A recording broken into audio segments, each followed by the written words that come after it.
Sir ಈ ಕಡೆ love ರೆಡ್ಡಿಗೆ support ಮಾಡ್ತಿದ್ದೀರಾ, ಹಾಗೆ ಮಧ್ಯಾಹ್ನ ಭೈರತಿ ರಣಗಲ್ ನೋಡ್ಕೊಂಬಂದ್ರಿ. ಶಿವಣ್ಣ ಅವರು ದುನಿಯಾ ವಿಜಿ ನಿಮ್ಗೆ ಅವ್ರು ನಿಮಗೆ ಯಾವಾಗಲೂ ಜೊತೆಲಿ ಇದ್ದೇ ಇರ್ತೀರಾ. ಹೆಂಗನ್ಸ್ತು ಭೈರತಿ ರಣಗಲ್?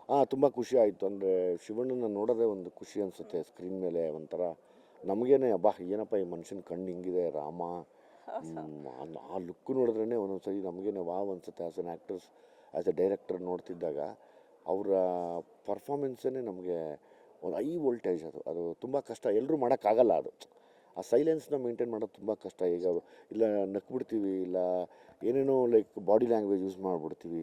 ಎಲ್ಲನೂ ಬಿಟ್ಟು ಒಂದು ಹಸ್ದಿರೋ ಸಿಂಹ ನಿಲ್ಲುತ್ತೆ ಗೊತ್ತಾ, ಸೈಲೆಂಟಾಗಿ ಬೇಟೆ ಟೈಮಲ್ಲಿ ಬಂದಾಗ ಕಾಯತ್ತೆ. ಅದು ಆ ಥರದ್ದು ಆ ಒಂದು ರೂಪ ಅಲ್ಲಿ ನೋಡೋದು ನಾನು. ಸರ್ ಈ ಕಡೆ ಲವ್ ರೆಡ್ಡಿಗೆ ಸಪೋರ್ಟ್ ಮಾಡ್ತಿದ್ದೀರಾ, ಹಾಗೆ ಮಧ್ಯಾಹ್ನ ಭೈರತಿ ರಣಗಲ್ ನೋಡ್ಕೊಂಬಂದ್ರಿ.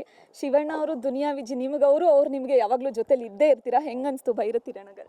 ತುಂಬ ಖುಷಿ ಆಯಿತು. ಅಂದರೆ ಶಿವಣ್ಣನ ನೋಡೋದೇ ಒಂದು ಖುಷಿ ಅನಿಸುತ್ತೆ. ಸ್ಕ್ರೀನ್ ಮೇಲೆ ಒಂಥರ ನಮಗೇನೆ ಅಬ್ಬಾ ಏನಪ್ಪ ಈ ಮನುಷ್ಯನ ಕಣ್ಣು ಹಿಂಗಿದೆ ರಾಮ, ಆ ಲುಕ್ ನೋಡಿದ್ರೇ ಒಂದೊಂದು ಸರಿ ನಮಗೇನೆ ವಾವ್ ಅನಿಸುತ್ತೆ. As an actors, as a director ನೋಡ್ತಿದ್ದಾಗ ಅವರ ಪರ್ಫಾಮೆನ್ಸೇ ನಮಗೆ ಒಂದು ಹೈ ವೋಲ್ಟೇಜ್. ಅದು ತುಂಬ ಕಷ್ಟ, ಎಲ್ಲರೂ ಮಾಡೋಕ್ಕಾಗಲ್ಲ. ಅದು ಆ ಸೈಲೆನ್ಸ್ನ ಮೇಂಟೈನ್ ಮಾಡೋದು ತುಂಬ ಕಷ್ಟ. ಈಗ ಇಲ್ಲ ನಕ್ಬಿಡ್ತೀವಿ, ಇಲ್ಲ ಏನೇನೋ ಲೈಕ್ ಬಾಡಿ ಲ್ಯಾಂಗ್ವೇಜ್ ಯೂಸ್ ಮಾಡಿಬಿಡ್ತೀವಿ. ಎಲ್ಲನೂ ಬಿಟ್ಟು ಒಂದು ಹಸ್ದಿರೋ ಸಿಂಹ ನಿಲ್ಲುತ್ತೆ ಗೊತ್ತಾ, ಸೈಲೆಂಟಾಗಿ ಬೇಟೆ ಟೈಮಲ್ಲಿ ಬಂದಾಗ ಕಾಯತ್ತೆ. ಅದು ಆ ಥರದ್ದು ಆ ಒಂದು ರೂಪ ಅಲ್ಲಿ ನಾನು ನೋಡಿದೆ ಇವತ್ತು.